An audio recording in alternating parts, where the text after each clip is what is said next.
Hello, it's Nancy welcoming you to Garden Stroll.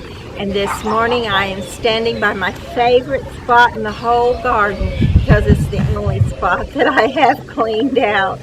But it's my start, and I'm going to do some more today and see how far I can get on it. But first I wanted to tell you that we did do some shopping, and I saw these beautiful orchids, which I won't even try, and I bought this for my sister because she's been wanting this flower called a bromelade, and she has one, but I wanted to get her another one because this one had pink in its foliage, and I thought that was unique.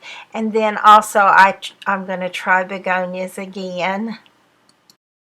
So this is the area that I'm going to try to clean today, and I'm not doing that fast forward and letting this stay on there for an hour and a half or however long it takes me to do it, although I wish I could speed up as fast as it shows, but that's not going to happen.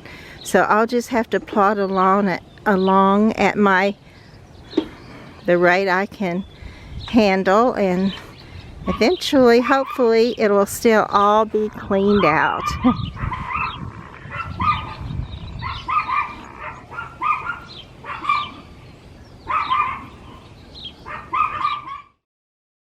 And probably the next time I get to come out into the garden, this will be the area that I will clean.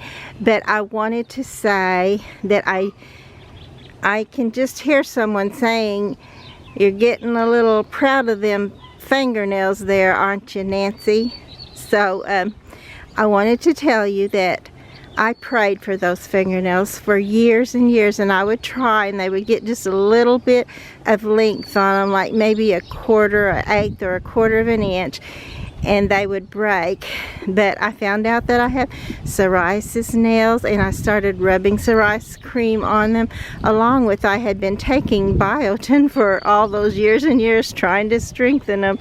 But the two of them have finally just this year made my nails strong enough. And also I cheated a little bit because, you know, pride goeth before a fall, and so I just assumed that, you know, I might better go ahead and trim those down a little.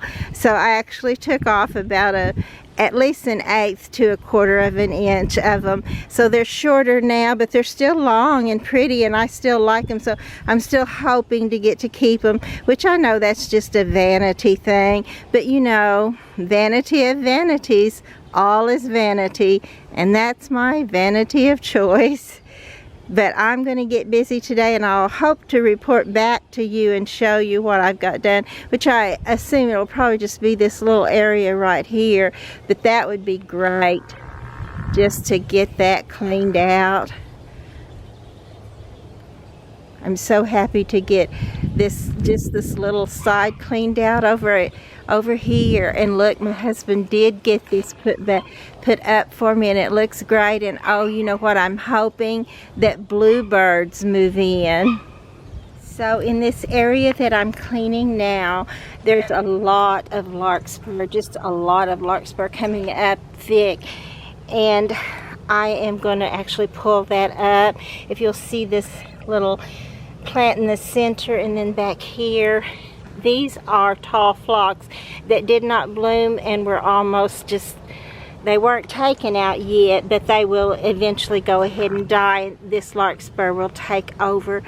Although I do love larkspur, and I thought that for a long time, I thought it was just going to grow up with it and not choke it out, which I've actually not yet seen it choke it out entirely, but it's also growing up so much that these little ones do not get the sun. And the same with my iris. But in my iris beds, I will leave some of it because in my iris beds, weeds come up anyway, and I'd rather the larkspur come up than the weeds. I've just got to remember to pull it up before it goes to seed. I'll leave a few seed in them, not here. I'm going to try to get all this. Of course I won't, and there'll be more seeds come up, but if I keep fighting it, eventually maybe I'll win. But larkspur is a beautiful, beautiful plant. It's just gonna keep proliferating until it not chokes, but crowds my other plants, and I really don't want that, not in this area. Okay, I'm not quite done yet, but I wanted to show you what I found. Look, peonies are coming up. Oh, them red ones? And when I trimmed this little clematis, I saw that there's green in the stick, and then also look at this. There's a little, it'll be a leaf or some more new vine that'll come up there. Okay, second day of garden cleanup, and we got, let's see, we spent 2 hours and 40 minutes, and that's the time I spent out here. And then my husband also was out here taking down the pampas grass, so that should have been figured in. But anyway, between the two of us, we spent 2 hours and 40 minutes. And it does look good. It looks so much better. And it's a good feeling to have something accomplished. But if I turned around, oh my goodness, there's so much more to do. But I'm just going to enjoy what I actually got done today and just take a look at this great cleaned out garden area. It looks wonderful.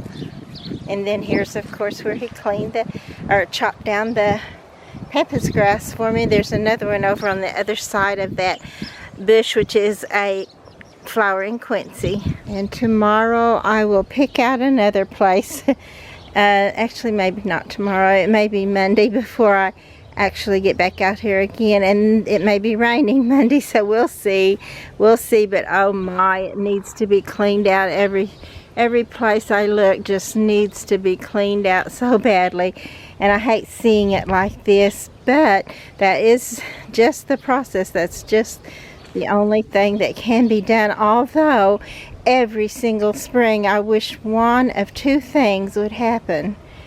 Either I could have an army out here take care of it all for me in just a day or two, or else I could just twiddle my nose like Elizabeth Montgomery did on Bewitched.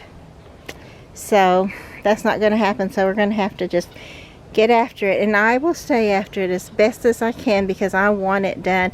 I want it clean. I want to be able to do that beautiful start over again when all the pretty plants come in and I start deciding where to put them in the garden.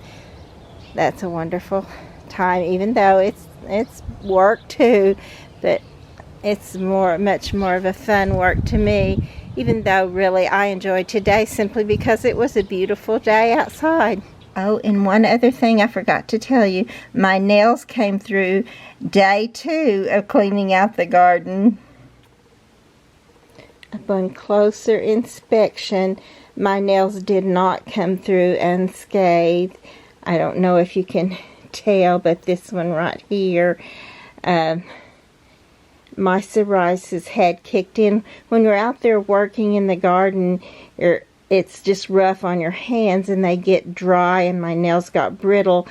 And psoriasis, I don't know if you've ever seen how it does your skin, but it gets it kind of inflamed and irritated, and then on top it's just like scales of dry skin, and your nails are actually in layers.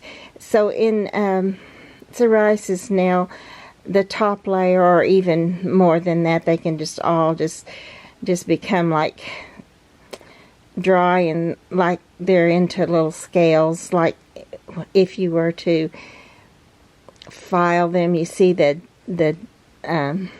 debris come off your nail when you file it, like tiny little sawdust.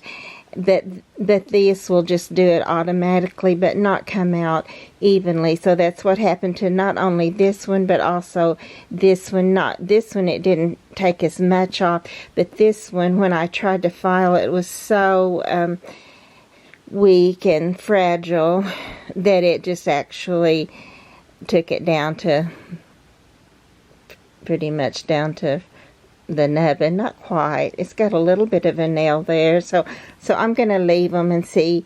But they're already on their way out with this gardening work. But as you can see, for me, it is worth it to have the beautiful garden. I hope you've been enjoying the garden scrolls. I've certainly enjoyed you going along with me on them. And please be sure to like and subscribe to the channel.